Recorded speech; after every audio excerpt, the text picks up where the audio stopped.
প্রিয় শ্রোতা মণ্ডলী, প্রিয় নবী মুহাম্মদুর রাসূলুল্লাহ সাল্লাল্লাহু আলাইহি ওয়াসাল্লাম দীর্ঘদিন ধরে তিনি সাধনা করলেন, দীর্ঘদিন চিন্তা করলেন, গবেষণা করলেন, রিসার্চ করলেন কিভাবে এই সমাজের নারী জাতির মর্যাদা দেওয়া যাবে, কিভাবে এই সমাজটাকে নারী জাতির মর্যাদা রক্ষা করা যাবে। সমাজে সেদিন নারী জাতিকে মানুষ বলে গ্রাহ্য করা হতো না, নারীকে সমাজের ভোগের সামগ্রী, নারীকে সমাজের ভোগ বিলাসিতার কীট পতঙ্গ বলে মনে করা হতো। সে সমাজে বিবাহের কোনো বন্ধন ছিল না, সে সমাজে বিবাহের বিশেষ কোনো গুরুত্ব ছিল না। একজন ইচ্ছা মতো 20-50 একাচ্ছা নারীকে বিয়ে করতেন, আবার ইচ্ছা মতো সকাল সন্ধ্যায় দুপুরে রাত্রি বেলা যখন ইচ্ছা বিবাহ করত, যখন ইচ্ছা তাদেরকে তালাক দিয়ে দিত। শান্তি বলে কিছু কিছু ছিল না। মায়েরা ছিল, নারী জাতি ছিল সমাজের পুরুষ জাতের ভোগের সামগ্রী, পুরুষের ভোগের সামগ্রী ছিল মেয়েরা। প্রিয় রাসূল সাল্লাল্লাহু আলাইহি ওয়াসাল্লাম সেই সমাজে জন্ম নিলেন, সেই সমাজটাকে বুঝলেন, উপলব্ধি করলেন। বললেন, তোমরা মেয়েদেরকে এত এত এত ছোট নজরে দেখছো, এত বাঁকা নজরে দেখছো, অথচ তোমাদের জন্ম তো এই নারীর পেটে। জন্ম নারী পেট থেকেই তো তোমরা পৃথিবীর আলো বাতাস দেখেছো। যে নারী জাতির গর্ভকে ওসিলা অবলম্বন করে পৃথিবীর আলো বাতাস দেখেছো, সেই নারী জাতি যদি তোমার কাছে লাঞ্ছিত হয়, বঞ্চিত হয়, অপমানিত হয়, তাহলে একদিন এই নারী জাতির অস্তিত্ব যদি পৃথিবী থেকে বিলুপ্ত হয়ে যায়, তাহলে মানুষের বংশ বিস্তার হবে না। আর মানুষের বংশ বিস্তার যদি না ঘটে, তাহলে পৃথিবী শ্মশান হয়ে গেল, ধ্বংস অনিবার্য, পৃথিবী আর পৃথিবী থাকবে না। প্রিয় নবী মুহাম্মদুর রাসূলুল্লাহ সাল্লাল্লাহু আলাইহি ওয়াসাল্লাম ওই সমাজের নারী জাতির মর্যাদা রক্ষা করার জন্য সমাজের বুদ্ধিজীবী, সমাজের মানুষ, বুদ্ধিজীবী ক্লাসের মানুষগুলোকে তিনি আস্তে আস্তে বলতে লাগলেন, মানব জাতির সামনে মাথা উঁচু করে বলতে লাগলেন, ইন্নাল জান্নাতা তাহতা আকদামি উম্মাহাতিকুম। তোমরা যে জাতিটাকে এত অপমান করছো, এত লাঞ্ছনা আর বঞ্চনার পাত্র মনে করছো, ওই নারী জাতির পায়ের তলায় তো পুরুষ জাতির জাহান্নাম, মায়ের পদতলে তোমাদের জন্য বেহেশত রয়েছে। প্রিয় নবী আমার বললেন, বাবা সাহাবী, তোমাদের ভিতরে কোনো বান্দা একাধারে যদি তিনটি কন্যা সন্তানের পিতা হতে পারে, তিনটি কন্যার পিতা হতে পারে, ওই বাবা যদি তিনটে কন্যার মান সম্মানের সঙ্গে লালন পালন করবে, লেখাপড়া শেখাবে, বিবাহ শাদী দেবে, রাসূলুল্লাহ বর্ণনা করে বলেছেন, আমার হাতে 2টা আঙুল যেমন পাশাপাশি রয়েছে, 3টা কন্যা সন্তানের পিতা যিনি হবেন জান্নাতের ভিতরে আমি মুহাম্মদুর রাসূলুল্লাহ এবং 3 কন্যার পিতা, এই 2টা আঙুল যেমন পাশাপাশি আছে, আমি আর 3 কন্যার পিতা জান্নাতের ভিতরে একই সঙ্গে অবস্থান করব। জোরে সরে বলুন সুবহানাল্লাহ।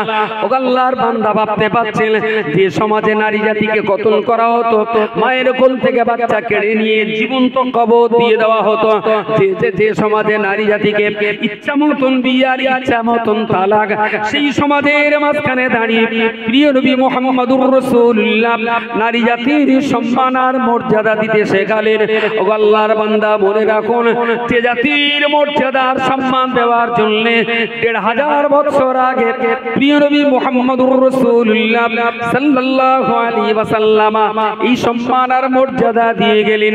আজকে আমার মুসলিম সমাজের মানুষেরা, আমরা যদি সেই মার, সেই নারী জাতির সম্মান যদি ভুলে যাই, তাহলে এ সমাজের অবক্ষয় অনিবার্য হয়ে পড়েছে, অনিবার্য। এত কথা বলার লক্ষ্য আমার কি? সত্যি ইসলাম শান্তির ধর্ম। আপনি শুধু মুখে বলেন, আর যারা ভাবেন তারা কাজে প্রমাণ করে দেখান যে ইসলাম শান্তির ধর্ম। একটা ছোট্ট কথা আছে, শান্তি আর অশান্তির একটা ছোট কথা বলে। কোরআনে আল্লাহ বলেছেন, আনিশকুরুল্লি ওয়া লিওয়ালিদাইয়া, বান্দা তোমরা আল্লাহর শুকরিয়া আদায় করো আর তোমাদের পিতামাতার সেবা যত্ন খেদমতটা করো। আল্লাহর পরই পিতামাতার খেদমতটা ঠিক রেখো। আল্লাহ বলেননি যে 24 ঘন্টা ধরে আমার জন্য নামাজ পড়ো আর কোরআন নিয়ে বসে থাকো। বলেছেন আমি আল্লাহ আমার শুকরিয়া আদায় করো আর পিতামাতার সেবা যত্নটা ঠিক রেখো যেন বাপ মা কষ্ট না পায়। Very good. আচ্ছা ধরুন ইসলামের এই আইনটা আপনি মানলেন না, আল্লাহর এই নির্দেশটা আপনি মানলেন না, তাহলে আপনি যদি আপনার মাকে কষ্ট দেন, আপনি যদি আপনার বাবাকে কষ্ট দেন, তাহলে আপনার ছেলেপিলেগুলো, আপনার ছেলেটা আপনার মেয়েটা তারা কিন্তু দেখছে যে বাপ খাটে শোয় আর আমার দাদি বারান্দায় বাঁশের বেড়া দেওয়া আছে, এই স্মৃতি দাদি ওখানে শোয় আর বাবার মা খাটে শোয়। আমার আব্বার আম্মা গোশ মাছ ডিম দই সন্দেশ রসগোল্লা খাচ্ছে আর আমার দাদি সেক্সি বেগুন আলু চানার ডাল খাচ্ছে। আপনার কচি কিন্তু শুধু দেখছে না, ও কিন্তু কপি করছে। কপি বোঝেন? ও কিন্তু ওইটা ওর মেমোরিতে নিয়ে রাখছে। ঠিক ওর যেই দিয়ে দেবে ও কিন্তু আপনার জন্য একটা ভাঙা বেড়া খুঁজবে, আপনার জন্য ছেঁড়া চাটা খুঁজবে, আপনার জন্য এরকম গরুর গায়ে দেওয়াটা চট খুঁজে দেখাবে। আপনি যখন আওমাও করবেন ও তখন ভেবে নেবে এটা তো শূন্য। আমার বাপ তার বাপের সঙ্গে যে আচরণ করেছিল আমারও আমারও তাতে কি পৃথিবীতে শান্তি? শান্তি কখন? বিরাট শান্তি। তাহলে আজকে যদি আপনি আপনার বাবা মাকে সম্মান আর শ্রদ্ধা করেন, দিল কলিজা দিয়ে যদি তাদেরকে ভালোবাসেন, মহব্বত করেন, তাদের সব রকমের পরিষেবা দেওয়ার ব্যাপারে যদি যত্নবান থাকেন, আপনি লিখে রাখুন আপনার কোচি কিন্তু অপেক্ষা করছে শুধু দায়িত্ব পাওয়ার। ও যখন দায়িত্ব পাবে ও কিন্তু দিল কলিজা ছিঁড়ে আপনাকে আপনাকে কোরবানি দিয়ে দেবে নিজে, আপনার জন্য নিজে উৎসর্গ হবে। তাহলে আমি আমার বাপ মাকে সেবা করি, আমার ছেলে পেলে আমাদের সেবা যত্ন করবে, তাহলে পৃথিবীতে আর পঞ্চায়েত এগারো পঞ্চায়েতে আমার মনে হয় প্রত্যেক পঞ্চায়েতে মাসে 2-5টা বুড়ো আর 2-5টা বুড়ির যেতে হয়। অবদান প্রধান আঙ্গার সবিকের একটু বলো দিন যেন আমার দুটো একটু ভাত দেয়, বুঝতে পারেন? এতে কি শান্তি?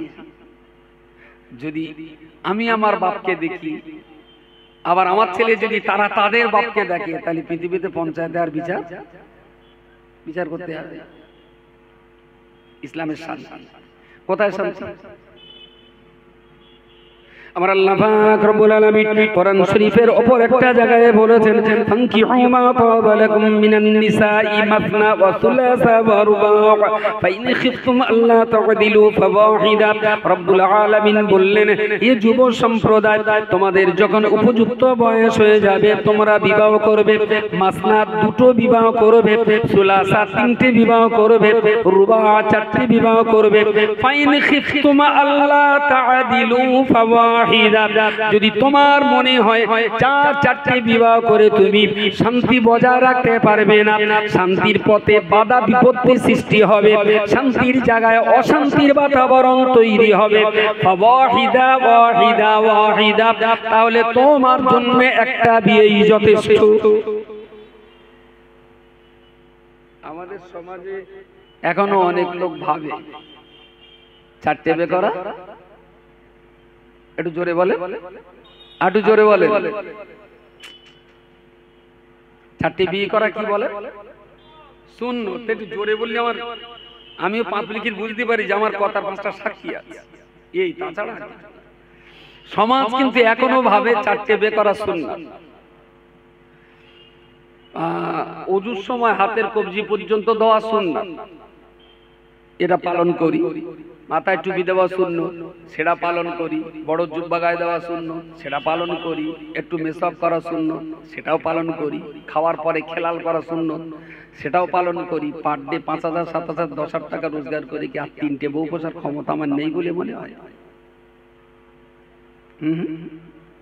3টে কেন, 30টা বউ পোষার হিম্মত আছে। তাহলে চারটে বিয়ে শুনলাম, এটা পুরো গাঁজাখড়ি কথা। ইসলামে চারটে বিয়ের উৎসাহিত করা হয়নি, একটা বিবাহ করেছেন, কিন্তু আপনার স্ত্রী এমন পরিমাণ অসুস্থ হয়ে পড়েছে যে আপনার সংসার করার যোগ্যতা হারিয়ে ফেলেছে। তখন ইসলাম আপনাকে বলেছে, দেখো ওটা যে সংসার করতে পারছে না, তো তালাক দিয়ে বাপের বাড়ি পাঠিয়ে সারা জীবন ভাই ভাবির কাছে ঝাঁটালাতি খাবে, ওটাও থাক, আর তোমার সংসারে হাল ধরার জন্য আবার একটা বিয়ে কর, কোনো অসুবিধা নেই। দুটো হলো। এখন প্রথমটা শরীর খারাপ, সেটাও থাক, ওরে যদি বাপের বাড়ি পাঠাও অযথা ও তো খাটাখান্ডি করতে পারবে না, ও শরীর খারাপ, সেখানেও ঝাঁটালাতি খাবে, তা ঝাঁটালাতির দিকে ঠেলে না দিয়ে তুমি ওর বাড়ি রাখো, আর তোমার সংসার চালাবার জন্য আর একটা বিয়ে করো। আর একটা বিয়ে করলেন, সে 2 বছর 3 বছর 4 বছর হয়ে যাচ্ছে, কলা গাছের তেড় ছাড়ে না, সে একটা অস্বস্তি যে বংশে বাতি দিতে হবে, কি উপায় হয়। এদিক সেদিক করে পরীক্ষা নিরীক্ষা করে দেখা গেল যে খানিকটা হাফ হিজড়ে টাইপের, ও কখনো বনি দেবে না। মনটা খুব খারাপ হয়ে গেল যে একটা বিয়ে করলাম, সে তো কাজ করতে পারে না, আবার একটা করলাম, তার তো বাচ্চা হয় না, কিন্তু বংশে তো একটা বাতি দেওয়ার মতো, তাই না? আমি মরে যাব, আমি 5 ওয়াক্ত নামাজ পড়ি, তাহলে আমি মরে গেলে নামাজও কবরে যাবে। এখন 2-4টে যদি কলা গাছের পেড় রেখে যেতে পারি, তাহলে নামাজটা অন্তত তারা ব্যবসা কে চালাবে, ইটভাটা কে চালাবে, ও চিন্তা না করাই ভালো। চিন্তা এটাই হওয়া উচিত, আমি পৃথিবীতে চলে গেলেও আল্লাহর ইবাদতের সিলসিলাটা যেন পৃথিবীতে প্রতিষ্ঠিত থাকে।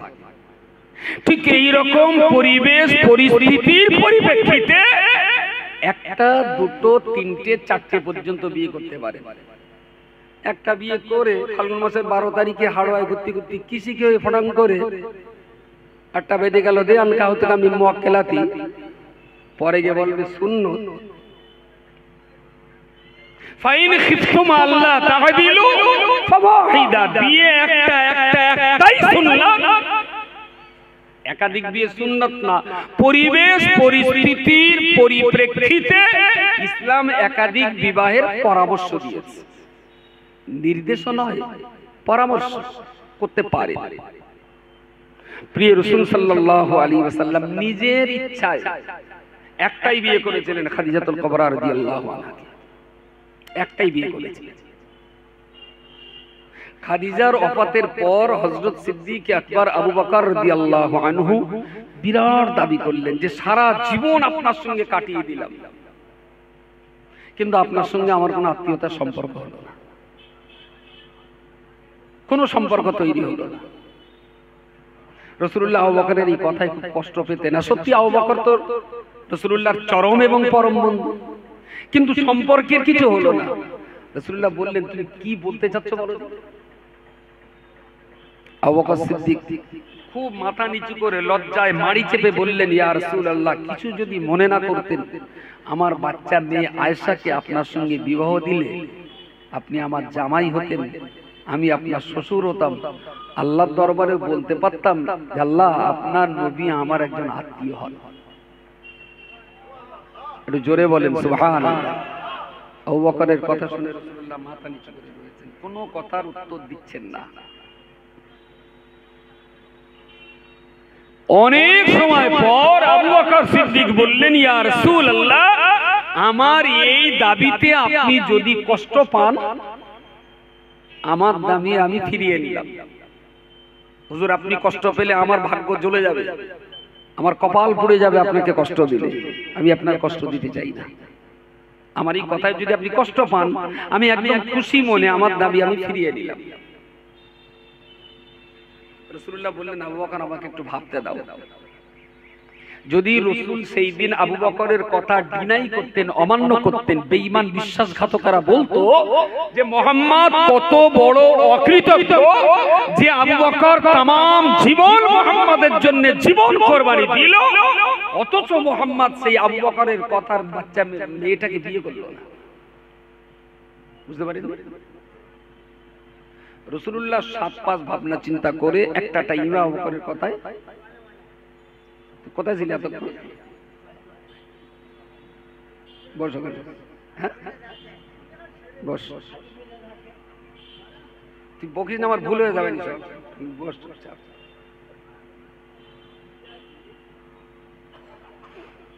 সিদ্দিক আকবর আবু বকর রাদিয়াল্লাহু আনহুর কন্যার সঙ্গে বাচ্চা মেয়ে 9 বছরের আয়েশা সিদ্দিকা রাদিয়াল্লাহু আনহা, আর 51 বছরের নবী মুহাম্মদুর রাসূলুল্লাহ সাল্লাল্লাহু আলাইহি ওয়াসাল্লাম।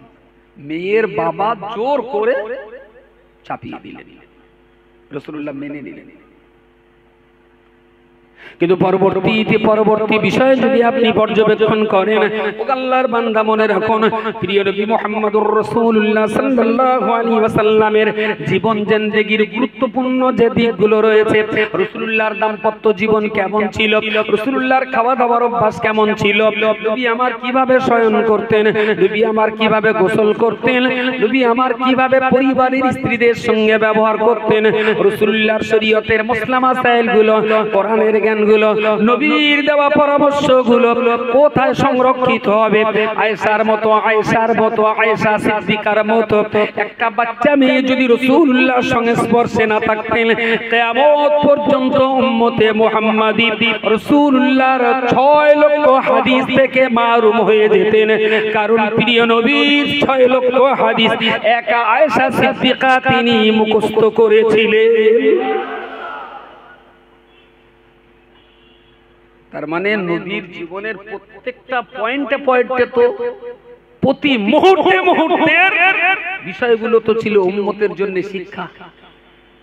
সেই জায়গাটায় যদি অত্যন্ত ব্রেনিয়ান, দারুণ ধীশক্তি সম্পন্ন, অত্যন্ত মেধাবী যুক্ত একটা মানুষ যদি নবীর কাছাকাছি না থাকে, তাহলে নবীর জীবনের এই মূল্যবান ইতিহাসগুলো পৃথিবী থেকে মুছে যাবে।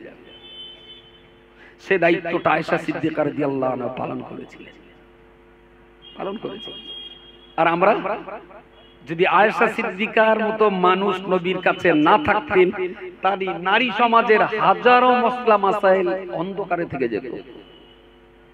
নারী সমাজের যে গোপনীয় মসলা মাসাইল গুলো আয়েশা সিদ্দিকা রাসূলুল্লাহর কাছ থেকে জানতেন। কারণ নারীরা একটু লজ্জিত হয়, নারীদের একটু লজ্জা শরম বেশি থাকে, ওদের গোপন রোগ শোক, ওদের গোপন জরা ব্যাধি পুরুষ মানুষের সঙ্গে বলতে পারে না।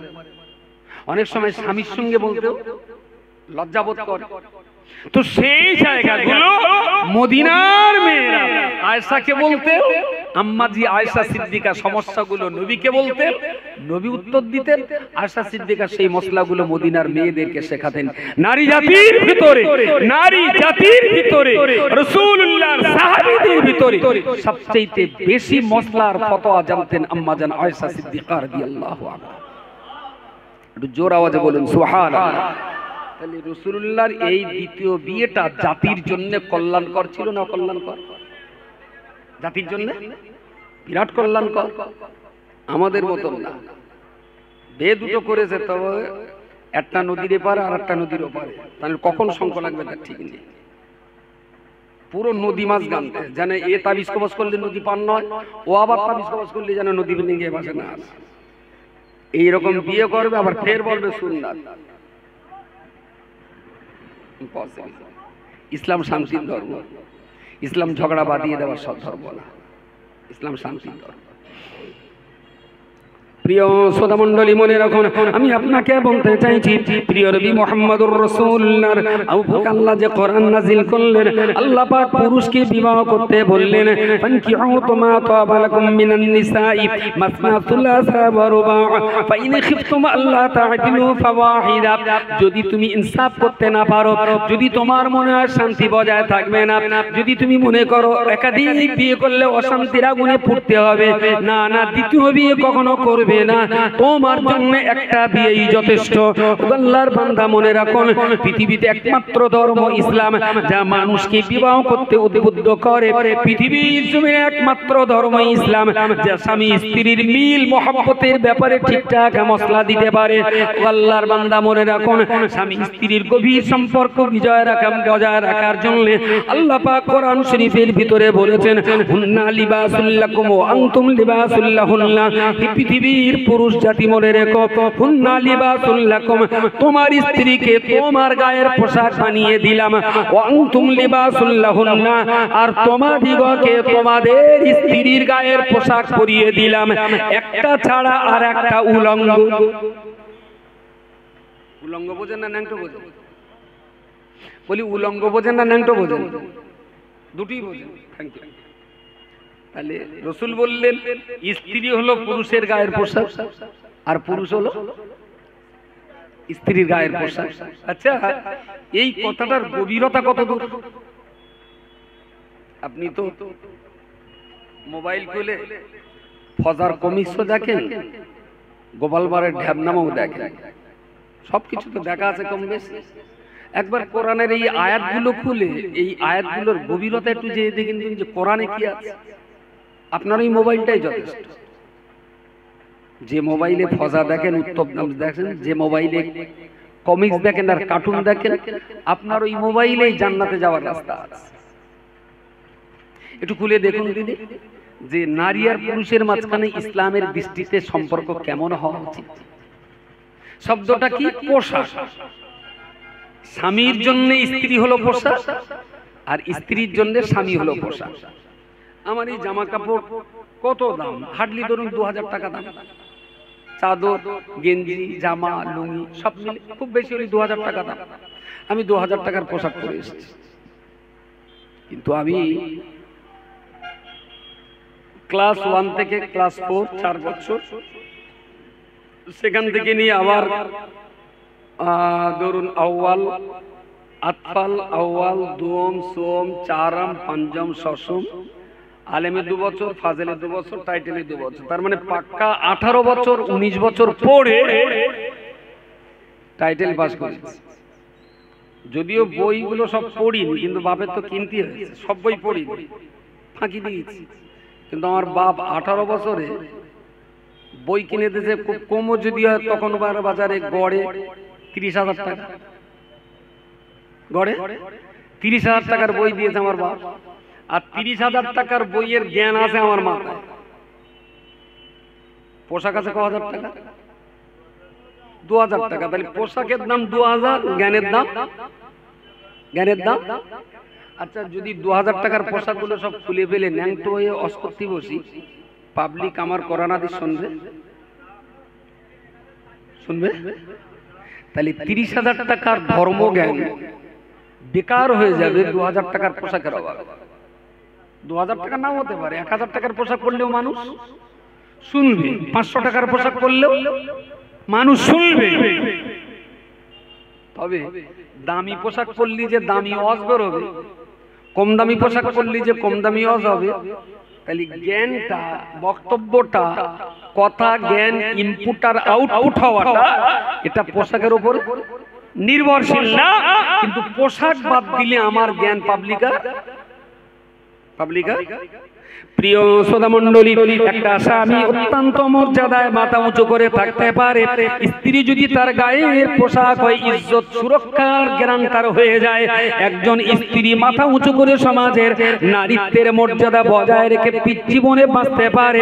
পুরুষ যদি তার ইজ্জতের সুরক্ষার গ্যারান্টারের দায়িত্ব নিতে পারে, স্বামী চাইলে তার স্ত্রীকে উলঙ্গ করে দিতে পারে, স্ত্রী চাইলে তার স্বামীকে উলঙ্গ করে দিতে পারে। উলঙ্গ মানে পোশাক খোলার কথা বলছি না, পোশাক খোলা না। এখান থেকে কেউ একজন, আমার কোন একজন মহিলা আমার স্ত্রীর ফোন নম্বর জোগাড় করে ফোন করলো, আসসালামু আলাইকুম। ওয়ালাইকুম আসসালাম। বলছে, চাচিমা আপনি কি মাতিন সাহেব হুজুরের স্ত্রী বলছেন? তা বলছে হ্যাঁ। কেন বলুন তো? তা বলছে আমরা চাচ্ছিলাম যে মাতিন সাহেব হুজুরের, আমার আব্বা মরে গেছে, তো আমার আব্বার কলমাখানিতে একটু দাওয়াত করবো, তাই। তাহলে গুটি, তোমরা তোমার বাপের পার করার জন্য হুজুর পাচ্ছ না? তুমি যে হুজুরের দাওয়াত করছি কিরম বিষাক্ত জিনিস জানো? আমার কথা বলা যায় না?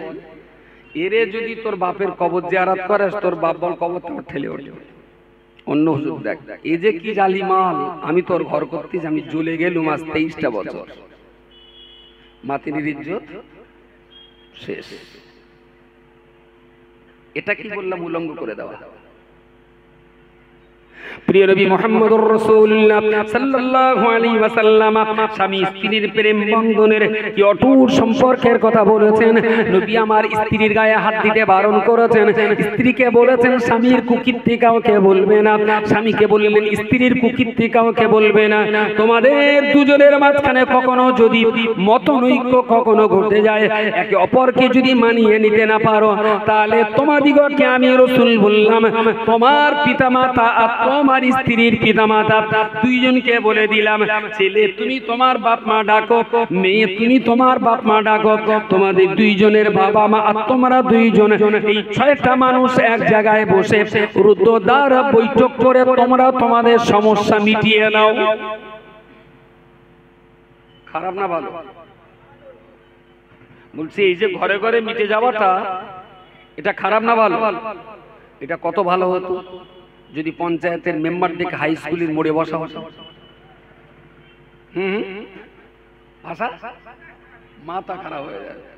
তার মানে ওখানে জেতার জন্য স্বামীটা ওরে যদি একবার নাংটো করে, ও তখন এরে 3বার নাংটো করবে। তখন বলবো ও যে কিরকম খয়াকার প্রধান, আমি তোমার বোঝাতে পারতেছি না। তোমার যদি ঘরে এনে 2 মাস বাস করো, তাহলে তুই বুঝতে পারতে। তার মানে প্রধানের খাটে শুকিয়ে দিলে 2 দিন জিততে হবে। ইসলাম বলেছেন এবার কখনোই না, যা হয় ঘরের ভিতরে হোক। তোমার ইজ্জত বাঁচুক, তোমার ইজ্জত বাঁচুক, কেউ কাউকে বেইজ্জতি করো না। এখন 3জন 6জন বসেছেন, সমস্যা সমাধান হয় হলে তো আলহামদুলিল্লাহ, সমস্যা সমাধান হয়। পরবর্তী পদক্ষেপ কি? ইসলাম আমাকে পরবর্তীতে এই পরামর্শ দিয়েছে, বাবা মা 2জন স্বামী স্ত্রী, বাবা মা 4জন স্বামী স্ত্রী 2জন, এতে যদি সমস্যার সমাধান না হয়, তাহলে তাদের জন্য দ্বিতীয় স্তরের কথা বলা হলো, দ্বিতীয় পদক্ষেপের কথা বলা হলো। ওরা 2জন, একজন ঘরে থাকবে আর একজন বারান্দায় শোবে। একজন ঘরে আর একজন বারান্দায়। 1 মাস 2জন কেউ কারোর খাটে শোবে না। একজন খাটে তো একজন বারান্দায়, একজন ঘরে তো আর একজন বারান্দায়। এইভাবে তোমরা তোমাদের বিছানা শোয়ার বিছানা ভাগ করে ফেলো।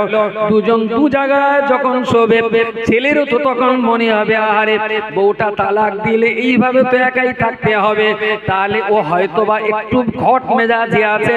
কিন্তু না হয় একবার বলি বারান্দা দরজাটা খুলে দে, আমিও ঘরের ভিতরে যাই। আবার মেয়েটাও চিন্তা করতে পারে এই পৌষ মাসের শীতে স্বামী আমার মেজায় শুয়ে রয়েছে, হয়তোবা 2-1টা চপচাপটা হাত দিয়ে পারে, এ যদি আমার তালাক দেয় পরে আবার যার ঘরে যেতে হবে সে হয়তো লোহার রড দিয়ে মারবে। দুটোর বিছানা একটু কাছাকাছি থাকলে না বোঝা যায় না, দূরে গেলে অভাব বোঝা যায়। এও রাত্রি শুনে চিতয়ে শুয়ে ছাদের হিসেব করতে হবে, ছাদের রড 16 রড না 22 রড, কি রড দিয়ে করুন। ও বারান্দায় শুয়ে শুয়ে গনবে যেটা যে কাঠ ঝাড়ের মাছ, বক্কারে মাছ, নহিবারের ঝাড়ের মাছ। দুটো ওই চিন্তা করে বুটি যদি একবার দরজা খুলে দেখতো তাও না যায়, এও ডাকছে না, ও আসছে না। দেখবেন বিছানা ভাগ করে ফেলবেন, 2-4 দিন 5 দিন 1 সপ্তাহ 10 দিনের ভেতরে কেউ না কেউ একটু নরম হয়ে যাবে।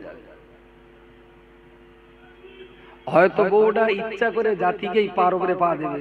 বুটি এত সুন্দর ঘর থাকতে বারান্দা সমান মারাচ্ছ কেন, ঘরে যাওয়া যাচ্ছে না, তারপর ডাকতে লজ্জা লেগেছে, একটা বাহানা পায়ে বেরিয়ে গেছে। আর এতেও যদি না হয়, ইসলাম বলেছে এবারে তোমাদের বাপ মা আর তোমাদের মসজিদের ইমাম, এদের বাপ মা এদের মসজিদের ইমাম, আর তোমার আত্মীয় স্বজনদের ভিতরে একজন, এর আত্মীয় স্বজনদের ভিতরে একজন, আবার একবার বসে দেখো মেটানো যায় কি। যদি 3rd স্টেজে মিটে যায় ভেরি গুড, যদি তাতেও সমস্যার সমাধান না হয়, ইসলাম বলেছে তুমি তোমার স্ত্রীকে 1 তালাক দিয়ে বাপের বাড়ি পাঠাও। কত তালাক বললাম? 33 কড়া, একটা দিয়ে বাপের বাড়ি পাঠাও। আর এইটা জানবেন, ননদ যখন শ্বশুর বাড়ি থেকে বাপের বাড়ি যায়, ভাবি বললো ভালো আছিস? তাহলে তাহলে কখন এসে? এই যে এক্ষুনি। তাহলে আজকে থাক? বলছে না না, তোর নন্দাই অফিসে এক্ষুনি বাড়ি যেতে হবে। তো যখন সংসার ঠিক আছে তখন ভাবিরা বিশাল যত্ন করে, আর যখন দেখে যখন সংসার হবে না, এখানে পড়ে থাকবে, এক গ্লাস পানি দেবে, তার গ্লাসটা যে করে ঠুকে দেবে, ওর ভাবতে হবে পানি খাচ্ছি না বিষ খাচ্ছি। এক তালাক দিয়ে বাপের বাড়ি পাঠা, ঝাঁটালাতি খাক, ভাইয়ের কাছে খাক, ভাবির কাছে খাক। এসব খেয়ে যদি ওর জ্ঞান ফেরে, তাহলে ফিরে আসো, সমস্যা সমাধান হয়ে গেল। যদি তা না ফেরে, তাহলে ইসলাম বলেছে 30 দিন পেরিয়ে যাওয়ার পর তবে এবার তুমি তোমার স্ত্রীকে দ্বিতীয় তালাক বলবো না, দ্বিতীয় তালাক দাও। একটা হয়ে গেছে, তালাক টোটালে করা। তাহলে বুঝতে হবে একটা পিস্তলে 3টে দানা আছে। বিয়ে করলেন মানে 3টে দানাওয়ালা একটা পিস্তল স্বামীর হাতে তুলে দেওয়া হবে। স্বামীর হাতে তুলে দেওয়া হলো, আর বলে দেওয়া হলো এটা কিন্তু তোর জীবন মরণের সমস্যা, যখন ঠান্ডা মাথায় রয়েছে মাসে একটা করে ফায়ার করে। মাসে জলকর থেকে, ইটভাটার থেকে মাঠে আঙুল চুষে বাড়ি হলো, একটা পানি দিয়ে দিন। পানি আনতে গিয়ে কলের গোড়ায় গিয়ে দেখে যে ছেলে পায়খানা করে নোংরা করে ফেলেছে। তখন ছেলেটা ধর, পানি আনতে দেরি হলো, ছেলেটা দিয়ে যেই উঠে যদি দেখে গরুর বাছুর দড়ি ছুঁড়ে আবার গাই গরুর দুধ খেয়ে লেগেছে। এটা ফেলে দেবার ওটা থাকাতে এই করে 10 মিনিট দূরে গেছে, পানি যেই এনেছে কয়াকারের মেয়ে, তোর আনতে বলিস কখন, আর আনলি কখন? তবে রে তালাক তালাক 3 তালাক, ফটাস ফটাস ফটাস। আচ্ছা, এর কি বিয়ে করা উচিত হয়েছে? যতক্ষণ ইসলামের বিবাহ আর তালাকের মশলা না শিখবে, তত সময় পর্যন্ত সেই বাবা যেন তার ছেলে আর মেয়েকে বিয়ে না দেয়। যদি বলেন যদি বিয়ে না দেয় তাহলে বেগুন গাছের বেড়া ভাঙবে, আমি বললাম হসপিটাল আছে, খাসি করে দাও, তাহলে আর বেড়া ভাঙবে না। যদি মনে বিয়ে দিতে হবে তাহলে মশলা শেখাতে হবে।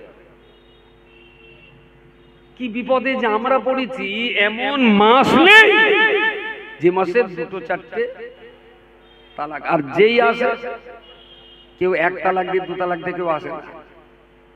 কেউ বলে ও 3 তালাক 3 বার বলেছে, কেউ বলছে মুখস্থ বলে,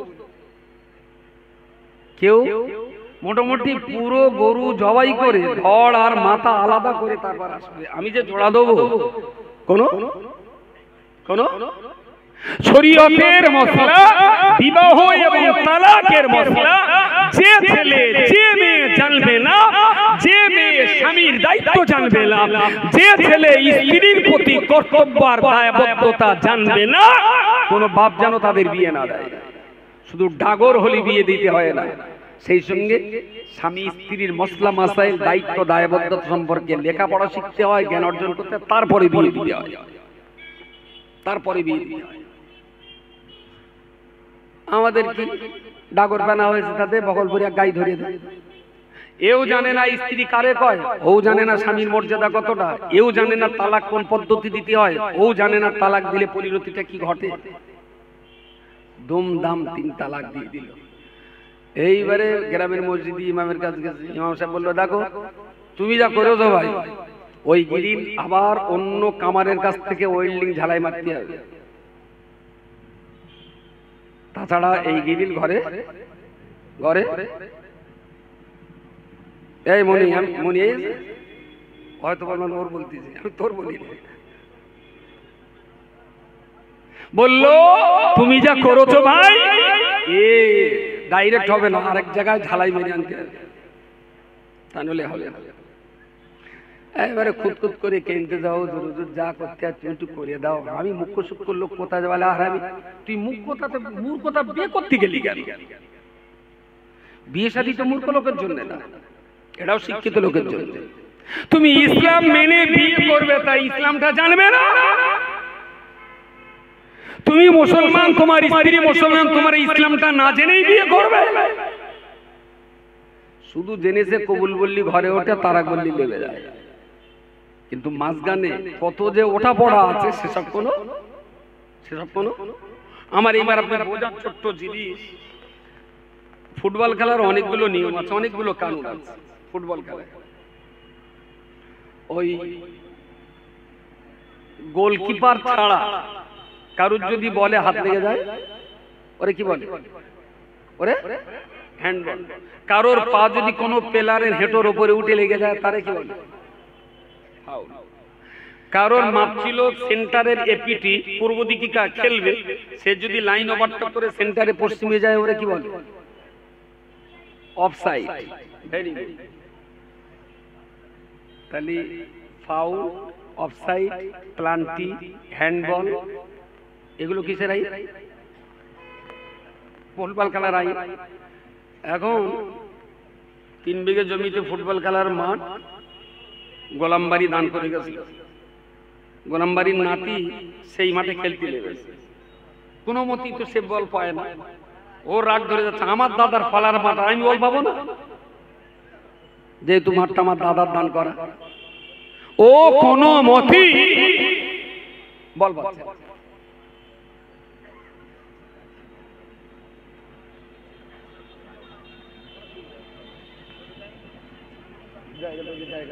তাড়াতাড়ি তাড়াতাড়ি দান করা, সময় নষ্ট করে।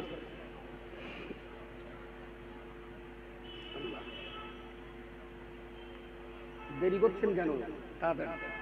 একটু আল্লাহকে ডাকেন দিনই। নারায়ে তাকবীর, নারায়ে তাকবীর। পীরগড়া চাঁদ মেমোরিয়াল জুলফিকারিয়া সিদ্দিকিয়া খারিজি মাদ্রাসা, পীরগড়া চাঁদ মেমোরিয়াল জুলফিকারিয়া সিদ্দিকিয়া খারিজি মাদ্রাসা, অল ইন্ডিয়া সুন্নাতুল জামাত। নারায়ে